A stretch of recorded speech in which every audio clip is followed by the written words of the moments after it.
Good morning, everyone. Welcome to week 2. Today we're tackling one of computer science's most fundamental problems, search.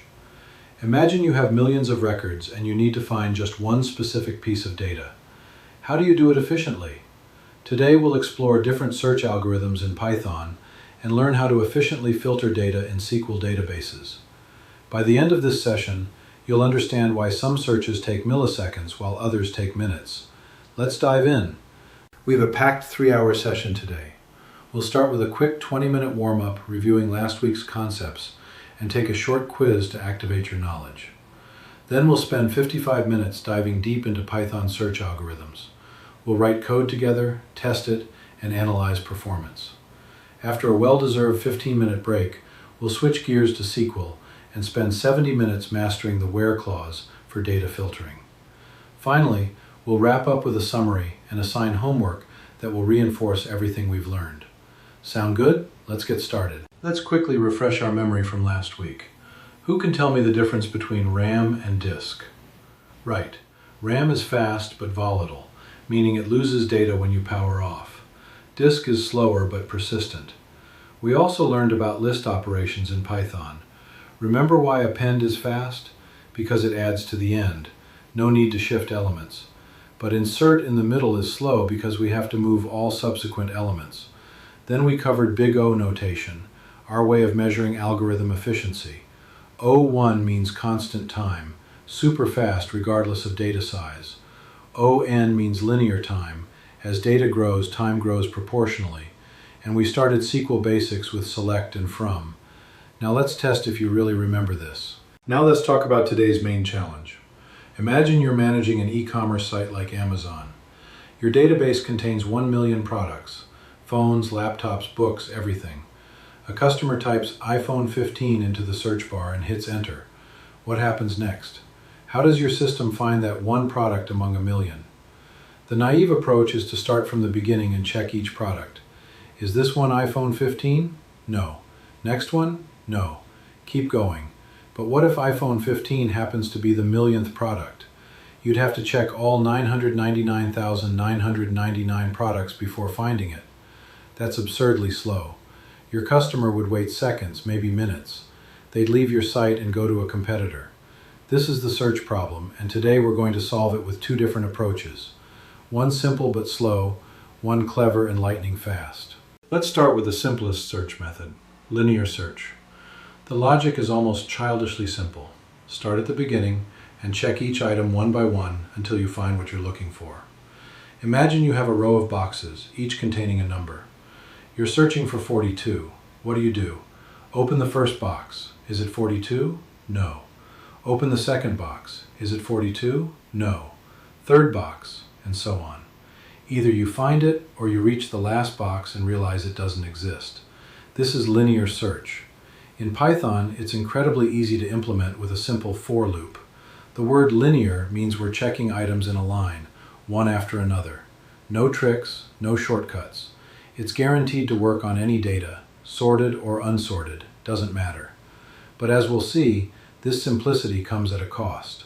Let's code it together. Here's our linear search implementation. Let's walk through this code line by line. Our function takes 2 parameters, ARR, the array to search, and target, the value we're looking for. Inside we have a for loop using range len ARR.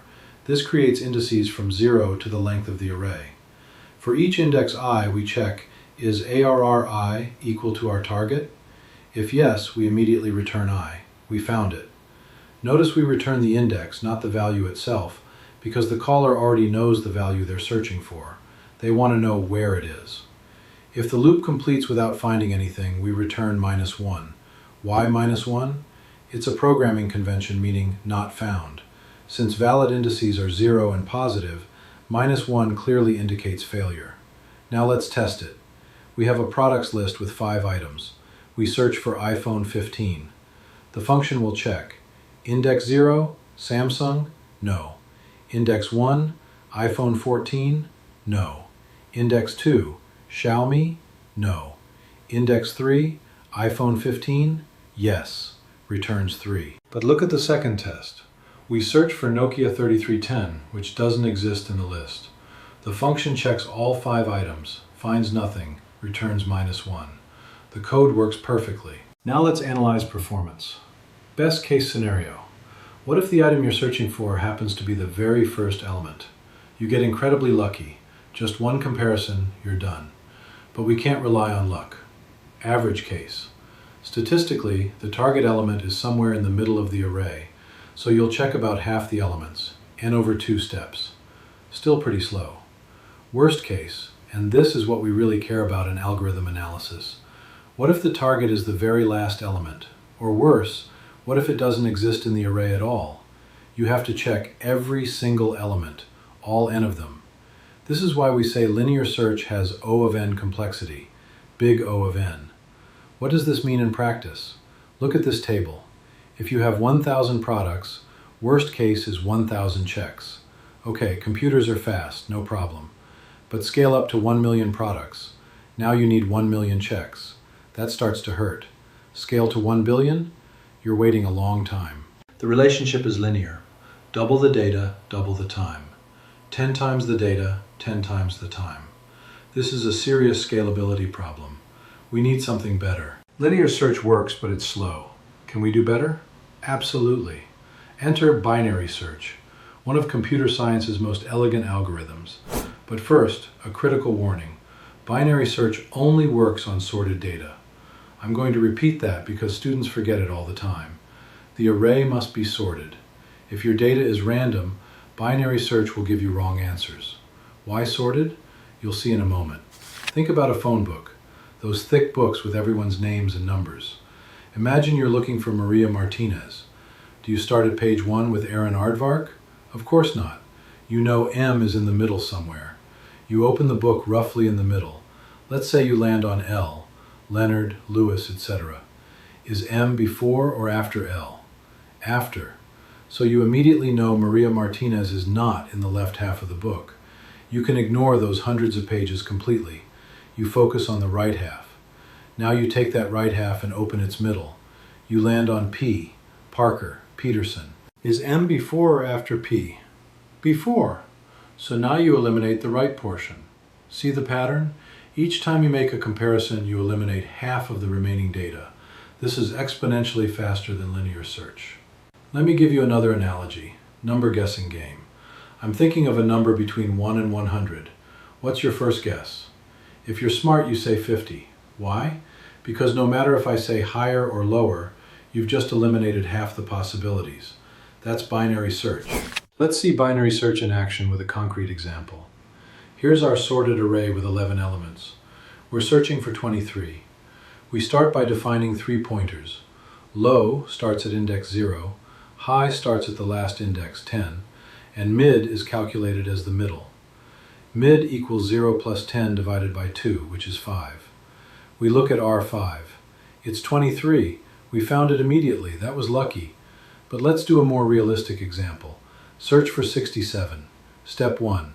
Low equals 0, high equals 10, mid equals 5. We check R5, which is 23. Is 23 equal to 67? No. Is 23 less than 67? Yes. This means 67 must be in the right half of the array, because the array is sorted. So we update low equals 6, 1 past mid, keep high equals 10. Now our search space is just indices 6 through 10. Step 2. Calculate new mid equals 6 plus 10, 2 equals 8. Check R8 equals 56. Is it 67? No. Is 56 less than 67? Yes. Again, 67 must be to the right. Update low equals 9, high stays 10. Step 3. Mid equals 9 plus 10, 2 equals 9. Check R9 equals 67. Found it. Notice we only needed 3 comparisons for an 11-element array. Linear search would have needed 10 comparisons to find 67. The larger your data, the more dramatic this difference becomes. Now let's implement binary search in Python. Pay close attention because this is trickier than linear search. We start by initializing low equals 0 and high.len to these -1. Notice we subtract 1 because Python uses zero-based indexing. Then we enter a while loop, while greater than or equal to low high. If we exit the loop without finding anything, return -1. Now, critical warning. This code assumes the array is sorted. If you pass an unsorted array, binary search will give you incorrect results. It might say the element doesn't exist when it does, or vice versa. Always sort your data first if you want to use binary search. You can use Python's sorted function or .sort method. Here's where binary search truly shines. Its big O complexity is O of log n, logarithmic time. What does that mean? In mathematics, logarithm is the inverse of exponentiation. Log base 2 of n asks, how many times do I need to divide n by 2 to get to 1? That's exactly what binary search does. It halves the data each step. Let's see the dramatic impact. With 100 elements, linear search worst case is 100 steps. Binary search, only 7 steps. That's 14 times faster. Okay, nice. But look what happens as we scale up. 1,000 elements. Linear is 1,000 steps. Binary is just 10 steps. That's 100 times faster. Now the really mind-blowing numbers. 1 million elements. Linear search, 1 million comparisons. Binary search, only 20 comparisons. 20. That's 50,000 times faster. And if you go to 1 billion elements, something that's not uncommon in big data, linear search needs 1 billion comparisons. Binary search needs 30. 30 comparisons to search through 1 billion items. This is the power of logarithmic growth. While linear algorithms grow proportionally with data size, logarithmic algorithms barely grow at all. Double your data from 1 million to 2 million, linear search doubles its time.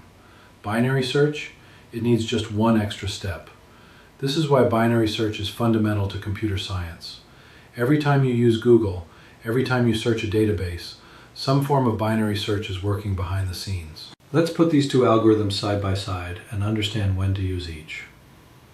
First big difference, prerequisites. Linear search works on any array. Sorted, unsorted, random, doesn't matter. Binary search is pickier. You must have sorted data. If it's not sorted, you'll get wrong results. Complexity. Linear is O of n. Binary is O of log n. We've beaten this to death, but it's important. Implementation.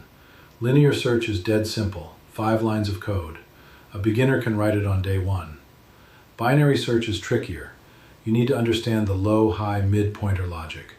More room for bugs. So when do you use each? If you have a small array, let's say under 100 elements, linear search is fine.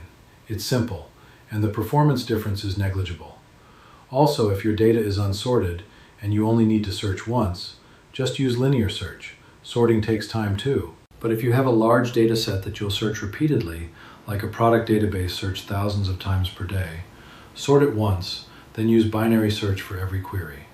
The sorting cost is a one-time investment that pays massive dividends. One more technical note, both use O of 1 space. They don't need extra memory proportional to input size.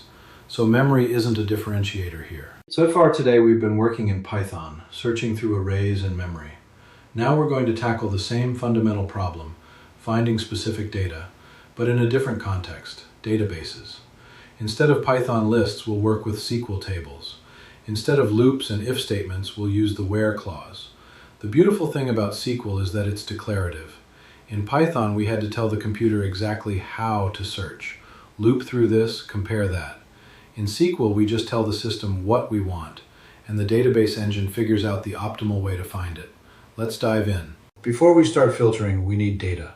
Here's our products table structure. We have 6 columns. ID for unique identification, product name, brand, price in Turkish lira, stock quantity, and category. I've inserted 6 sample products.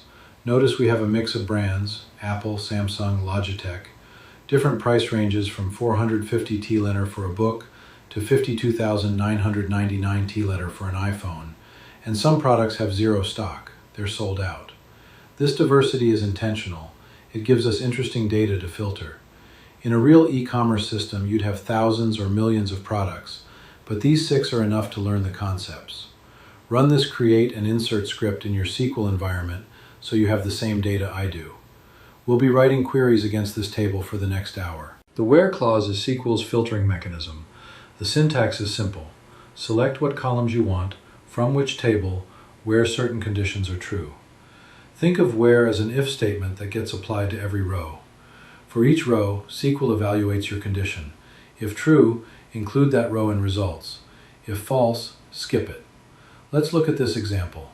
Select star from products where brand equals Apple. The asterisk means all columns. The where clause says only rows where brand equals Apple. SQL goes through each row. Row 1, iPhone. Brand is Apple? Yes, include it.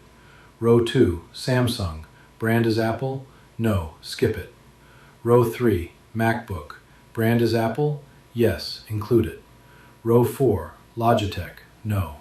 Row 5, AirPods. Apple. Yes. Row 6, Book. No.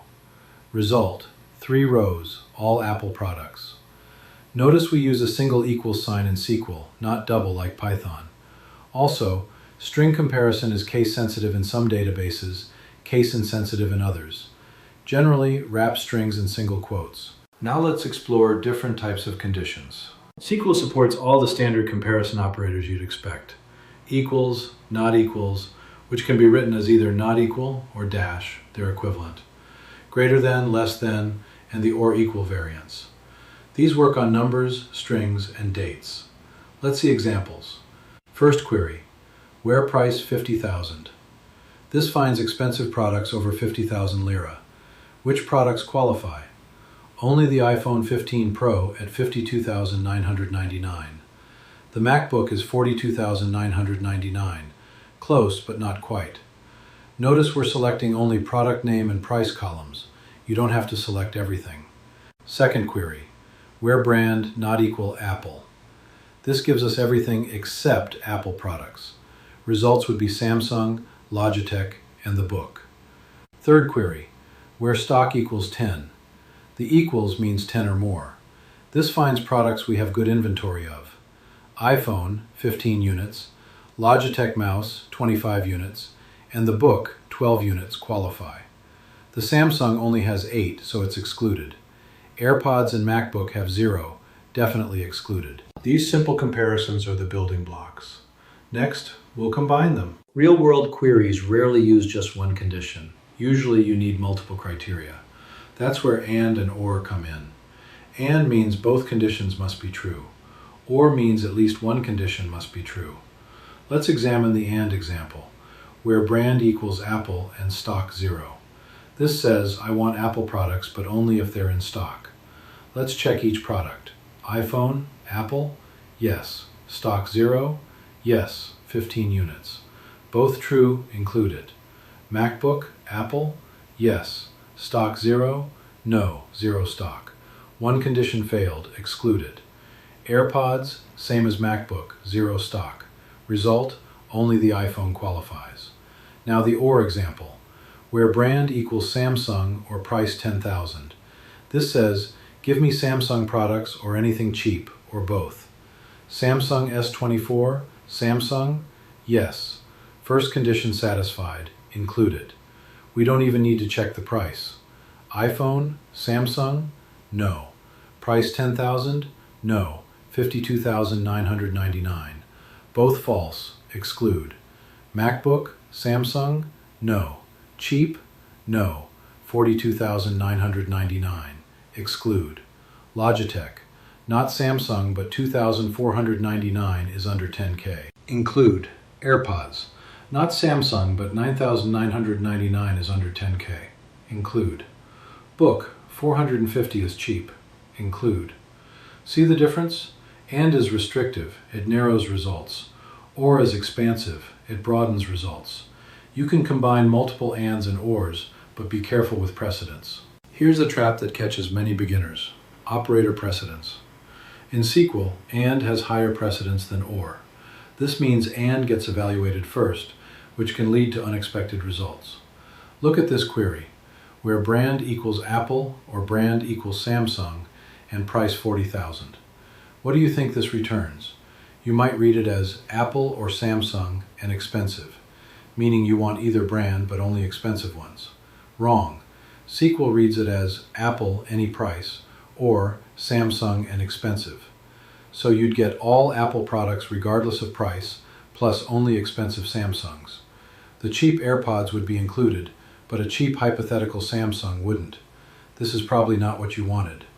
The solution, parentheses. By wrapping brand equals Apple or brand equals Samsung in parentheses, you force that to evaluate first. Then the and price 40,000 applies to the whole group. Now you correctly get expensive products from either brand. My recommendation, whenever you mix and or in a query, use parentheses. Yes, technically you can rely on precedence rules, but parentheses make your intent crystal clear. Your future self and other developers will thank you. Don't be lazy, add those parentheses. When you need to filter by a range, you could write price equals 20,000 and price equals 40,000, but SQL gives you a cleaner syntax, between. The syntax is column between low value and high value. This example finds products in the mid-price range, 20,000 to 40,000 lira. Let's check each product. iPhone at 52,999, too expensive. Samsung at 45,999, also too expensive. MacBook at 42,999. Wait, this is also over 40,000. Oh, I made an error in my example data. Let me recalculate. Actually, with our data, nothing falls in this exact range. Let me adjust. Between 40,000 and 50,000. Now Samsung S24 at 45,999 and MacBook at 42,999 would qualify. The critical thing to remember, between is inclusive. It includes both boundary values. If you want price between 100 and 200, a product at exactly 100 or exactly 200 will be included. Between works on numbers, dates, and even strings. For dates, between 2024-0101 and 2024-1231 gets you all of 2024. For strings, between A and M gets products starting with A through M alphabetically. It's a very versatile operator. The IN operator is a huge time saver. It lets you match a column against a list of values. Our example, where category in electronics accessories. This finds products in either category. iPhone, electronics, yes. Samsung, electronics, yes. MacBook, electronics, yes. Logitech mouse, accessories, yes. AirPods, accessories, yes. Book, books category, no, excluded. Why use IN instead of multiple ORs? Look at the comparison. Without IN, you'd write category equals electronics or category equals accessories or category equals computers or category equals phones. That's repetitive and error prone. With IN, you write the column once, then list all the values in parentheses, separated by commas. Much cleaner. The IN operator is especially useful with subqueries. You can write something like, where customer ID in, select ID from premium_customers. This finds records where customer ID matches any ID from the subquery result. Very powerful. One note, in works with any data type, numbers, strings, dates. Just make sure your types match. Don't mix where product ID in 1, 2, 3 when product ID is an integer. SQL might be forgiving in cast types, or it might throw an error. Be explicit. Now we get to one of SQL's most powerful features for real-world applications, the like operator with pattern matching. Up until now, we've been doing exact matching. Brand equals Apple finds Apple, not Apple or Apple, depending on case sensitivity. But what if a user types Pro into a search box? They're not looking for a product literally named Pro. They want iPhone Pro, MacBook Pro, AirPods Pro, anything with Pro in the name.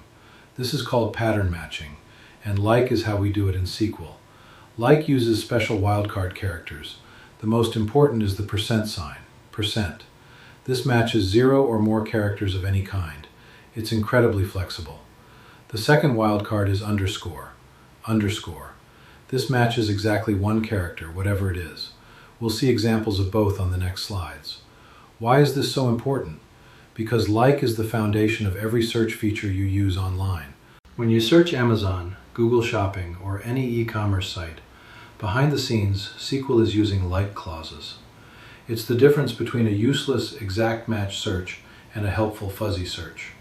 Let's see it in action. Let's explore percent patterns. The placement of percent determines what kind of matching you get. Pattern 1, iPhone percent.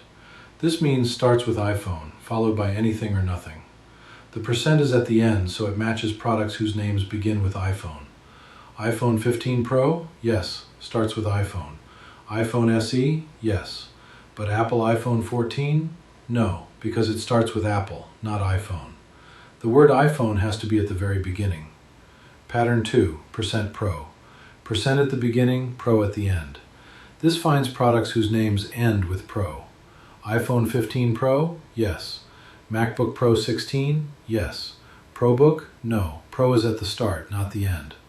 Pattern 3, and this is the most useful. Percent air percent. Percent on both sides. This finds products with air anywhere in the name. Beginning, middle, end, doesn't matter. MacBook Air M2? Yes. Air is in the middle. AirPods Pro? Yes. Air is at the start. Would match Repair Kit if we had that product because it contains air inside repair. This contains pattern is what powers search boxes. When a user types Pro in an e-commerce search, the query is usually where, product name, like, percent Pro, percent. This catches iPhone Pro, MacBook Pro, GoPro, ProBook, anything with Pro in it. Super flexible. The underscore wildcard is less commonly used but very useful for specific scenarios. Unlike percent, which matches any number of characters, underscore matches exactly one character. Think of it as a blank in a form. You must fill it with one letter, number, or symbol. Example, product codes. Many systems use fixed length codes like P1234, where P indicates a category and the next 4 digits are a serial number. To find all products with codes matching this pattern, you'd use like P, that's P followed by 4 underscores. Each underscore represents one required character. This matches P1234, PABCD, P-99X, but not P123, too short, only 3 characters after P, or P12345, too long, 5 characters after P. You can combine underscore and percent. Pattern underscore underscore phone percent means exactly 3 characters, then the word phone, then anything or nothing. This matches iPhone 15, I, P, H are 3 chars, then phone. Also matches my phone X, but not Samsung phone, because Samsung is 7 characters. The underscore is great when you know the exact structure of your data and need to enforce that structure in your search. Think serial numbers, product codes, formatted data. For user-generated search inputs, percent is usually what you want. Let's build a realistic e-commerce search. User types Apple Pro in the search box. How should we interpret this? There are multiple valid strategies. Strategy 1, strict matching. User wants products with both Apple and Pro in the name. We use where product name like percent Apple and product name like percent Pro. This is very restrictive. Only Apple iPhone Pro would match, not iPhone 15 Pro, no Apple in the name, or Apple Watch, no Pro. Might return 0 results. Strategy 2, loose matching. User wants products with either Apple or Pro. This is way more forgiving. Where product name like percent Apple or product name like percent Pro. This returns iPhone Pro, MacBook Pro, AirPods Pro, basically most Apple products because most have Pro in some variant. Maybe too many results. Strategy 3, smart combination. Maybe the user actually meant Apple brand products that are Pro models. Here we use the brand column, where brand equals Apple and product name like percent Pro. This is precise. Apple brand, Pro in the name, gets iPhone Pro, MacBook Pro, not Samsung. Which strategy is best? It depends on your business logic and user expectations. Amazon tends toward loose. They'd rather show 100 results and let users filter down than show 0 results and lose the sale. Smaller sites might be stricter. The key lesson, real-world where clauses combine multiple operators and conditions. You'll use comparison, and, or, like, in, all together in complex queries. That's the art of SQL. Let's connect back to our earlier Python discussion. Remember how binary search was exponentially faster than linear search, but required sorted data? Databases use the exact same principle. When you write where brand equals Apple, what happens? If the database has no index, it does a table scan, checks every single row, one by one. That's linear search, O of n. If you have 1,000,000 products, it checks 1,000,000 rows, slow. But if you create an index on the brand column, magic happens. An index is like a book's index at the back. Instead of reading every page to find mentions of Napoleon, you look in the index, which tells you Napoleon appears on pages 45, 78, 203. Jump straight there. SQL indexes work similarly. The database maintains a separate, sorted data structure mapping values to row locations. When you query where brand equals Apple, the database uses binary search-like techniques on the index to find all Apple rows instantly. The speed improvement is dramatic, from O of n to O of log n, just like we learned. Rule of thumb, if you filter by a column frequently, index it. Primary keys are automatically indexed. You should also index foreign keys and columns commonly used in where clauses. But don't over-index. Each index takes storage space and slows down insert-update operations because the index must be maintained. It's a trade-off. For read-heavy applications like e-commerce product catalogs, indexes are worth their weight in gold. Let's recap everything we covered today. In Python, we implemented 2 fundamental search algorithms. Linear search, straightforward, check every element, O of n complexity. Works on any data. Then binary search, elegant divide and conquer approach, O of log n complexity, requires sorted data. The performance difference is staggering. On a 1,000,000 element array, binary search needs only 20 comparisons versus 1,000,000 for linear search. This isn't academic. This is the difference between a responsive application and one that frustrates users. Then we switched to SQL and learned the WHERE clause, the database equivalent of search filtering.